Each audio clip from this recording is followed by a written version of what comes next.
الحمد لله الذي جعلنا من الناصحين. اتق الله حيثما كنت واتبع السيئة الحسنة تمحوها وخالق الناس بخلق حسن. فقد قال الله تعالى في كتابه العزيز: نعوذ بالله من الشيطان الرجيم.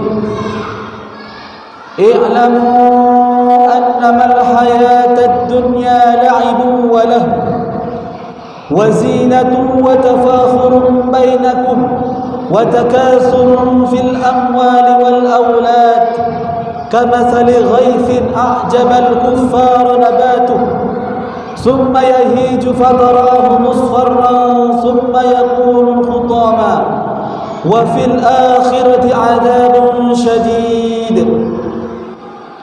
Sadaqallahul azim. Hadirin sidang jamaah Jumat yang dimuliakan Allah Subhanahu wa taala.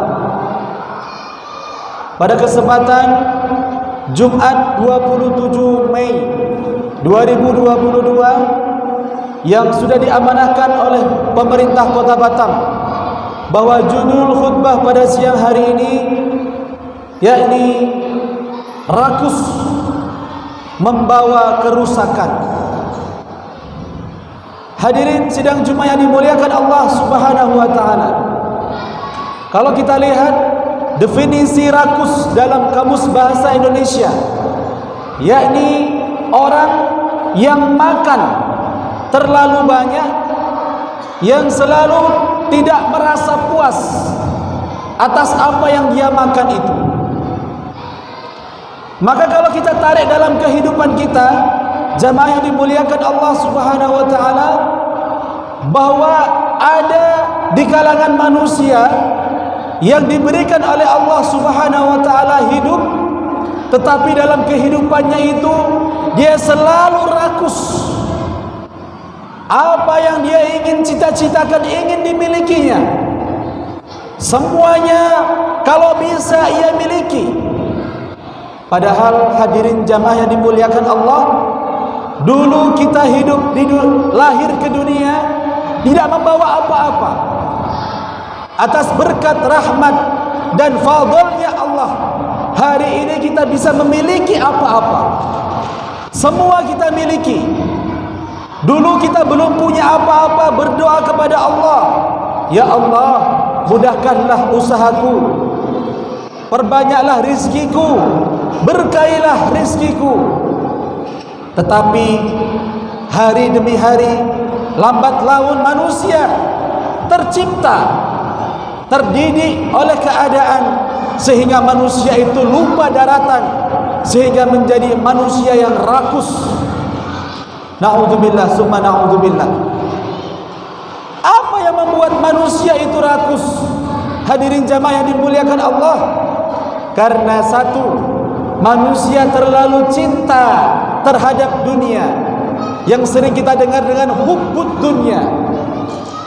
Manusia itu lebih condong kepada dunianya. Wa karahiyatul maut, dan kebanyakan takut resiko, takut kematian. Ini sudah dinaskan oleh Nabi Muhammad SAW. Hadirin jamaah yang dimuliakan Allah Subhanahu wa taala, karena sudah kadung cinta terhadap dunia, mungkin kita tidak termasuk orang yang cinta dunia barangkali, tapi kita terliput dalam suatu keadaan. Apa? Ada timbulnya iri terhadap nikmat yang Allah telah berikan kepada yang lain. Ya Allah, kenapa harus dia? Kenapa bukan aku? Ketika melihat saudaranya usahanya lancar, rizkinya berlipat-lipat, rumahnya bertingkat-tingkat, bahkan mobilnya kilau mengkilat, siapa yang tidak silau? Tetangganya melihatnya, Masya Allah, kenapa bukan aku ya Allah? Timbul iri dalam hati, yang membuat kita menjadi orang yang berjibaku kadang-kadang kita lupa bahwa segala sesuatu itu ada ukurannya, segala sesuatu itu ada risikonya. Maka asa antakrahu syai'an wa huwa khairul lakum. Kadang-kadang apa yang kau tidak disukai itu terbaik bagimu, kata Allah. Wa asa an tuhibbu syai'an wa huwa syarrul lakum. Kadang-kadang yang kamu cintai itu kadang-kadang tidak terbaik, bukan yang terbaik bagimu, kata Allah Subhanahu wa taala. Maka kata Allah Subhanahu wa taala, belajarlah untuk qanaah, menerima yang Allah Subhanahu wa taala berikan. Bukan berarti kita tidak memiliki upaya. Kita tetap berusaha untuk menjadi lebih baik, berusaha dari segi ekonominya lebih baik, kesehatannya lebih baik, keadaan keluarga kita lebih baik. Karena al-mu'minu qawi khairun minal mu'minin ad-dha'if. Karena mukmin yang kuat ekonominya lebih dicintai oleh Allah Subhanahu wa taala daripada mukmin yang lemah. Atas dasar itu kita berupaya sebaik mungkin, berusaha sekuat mungkin untuk menjadi orang yang mencari dunia ala kadarnya dan tidak ngoyo. Hadirin sidang Jumat yang dimuliakan Allah. Karena memang dunia ini sifatnya fana. Yang sebagaimana Khatib sampaikan, i'lamu annamal hayatud dunya laibun wa lahu. Yang kata Allah diingatkan, kamu kalau di dunia ingatlah, annamal hayatud dunya laibu. Kamu sesungguhnya hidup di atas muka bumi ini adalah permainan. Walahu, dan sangat menggiurkan. Maka hadirin sidang Jumat yang dimuliakan Allah Subhanahu wa taala, kita diibaratkan oleh Allah Subhanahu wa taala hidup di atas muka bumi ini itu seperti orang yang bermain. Maka pandai-pandailah bermain. Tapi nyatanya wa tafakhur fil amwali wal aulad. Tetapi sebagian dari kalian ini semua suka membangga-banggakan. Apa yang kita banggakan? Anak-anak kita. Aku punya anak hebat. Apa kata Allah lagi? Amwal. Kita suka membangga-banggakan harta yang kita sudah dapat. Maka hadirin sidang Jumat yang dimuliakan Allah Subhanahu wa taala, kerja keras kita mencari dunia harus ada rem. Apa itu remnya? Adalah ketakwaan, sehingga kita tidak menjadi orang-orang yang rakus. Maka Nabi Muhammad SAW mengingatkan, orang yang rakus di antara kalian semua itu lebih berbahaya daripada seekor serigala di antara kambing-kambing yang serigala itu sedang lapar. Bahayanya sampai segitu, hadirin jamaah yang dimuliakan Allah Subhanahu wa taala. Maka tidaklah kita menjadi orang-orang yang hidup di atas muka bumi ini menjadi orang-orang yang rakus. Apa bahayanya orang yang rakus itu? Yang pertama, hadirin jamaah yang dimuliakan Allah, orang-orang yang rakus itu dia menghalalkan segala cara. Kalau tidak percaya bisa kita buktikan. Yang awalnya beriman, rajin ke masjid, tiba-tiba rizkinya naik, jabatannya naik, semuanya naik, hilang dari masjid.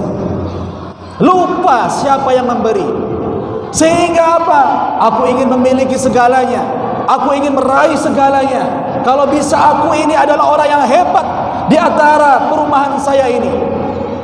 Apa yang dia lakukan? Yang jadi pejabat dia lupa, sehingga dia korupsi. Yang jadi ustadz sekalipun dia lupa dakwahnya ini adalah harus ikhlas. Yang menjadi para pedagang curang, wailul lil mutaffifin. Dengan kepandaiannya berdagang, dia curang, dia menghalalkan segala cara. Hadirin jamaah yang dimuliakan Allah Subhanahu wa taala, ini kan berbahaya. Semuanya ingin dimakannya, semuanya ingin dimilikinya. Orang-orang yang sudah rakus ini, dia lupa ke atas halal dan haramnya. Yang kedua, hadirin sidang Jumat yang dimuliakan Allah, orang itu kalau sudah rakus, dia tidak ingat saudaranya. Percaya atau tidak, orang yang rakus itu dia lupa mana saudara. mana teman, mana musuh, semua dianggapnya sama, sehingga tidak peduli ada rasa ego dan jumawa dalam hatinya.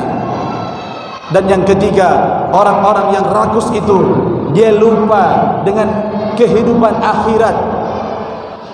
Hadirin jemaah yang dimuliakan Allah Subhanahu wa taala, maka dia tega mengatakan dalam hidupnya, ketika ada orang yang meminta-minta di depan pintu rumahnya, "Pak, belas kasihanlah saya belum makan. Saya minta, Pak, mintalah sedekahnya, Pak." Maka orang yang rakus akan tega mengatakan, "Enak saja kamu datang. Ini adalah rizki saya. Saya cari dengan keringat saya. Kamu datang enak saja."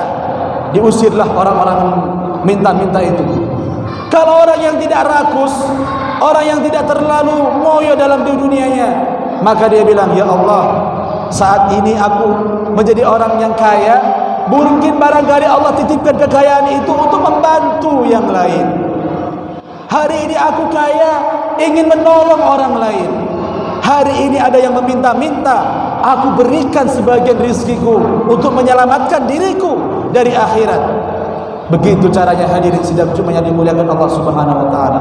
Maka kalau sudah rakus, maka berpikir dalam otaknya, nanti hartamu kurang, nanti tak cukup. Kamu mau bangun apa tak cukup. Maka ditahannya dompet itu hadirin sidang cuma yang dimuliakan Allah Subhanahu wa taala. Maka pada kesempatan yang berbahagia ini kami tutup dengan pesan Nabi Muhammad sallallahu alaihi wasallam, "Iqtarabas sa'ah." Sesungguhnya hari kiamat itu sangatlah dekat. Kapan itu ya Rasulullah? "Wala yazdadun nasa 'ala dunya illa harsan." Maka tidaklah manusia itu bertambah-tambah dunianya kecuali manusia itu diliputi rasa rakus. "Wala yazdadu 'ala Allahi illa bu'dan." Manusia mendekati hari kiamat itu, kamu lihat manusia itu jauh dari Allah Subhanahu wa taala, mementingkan yang lain. Naudzubillah summa naudzubillah. Maka dari itu hadirin sidang cuma yang dimuliakan Allah, kita berdoa kepada Allah, kita terhindar dari sifat malas, sifat kikir, dan yang ketiga kita meminta kepada Allah terhindar dari sifat rakus. Naudzubillah summa naudzubillah. Maka yuk kita sama-sama berdoa. Barakallahu li wa lakum fil Qur'anil azim wa nafa'ani wa iyyakum bima fihi minal ayati wa dzikril hakim wa taqabbal minni wa minkum tilawatahu innahu wal ghafurur rahim.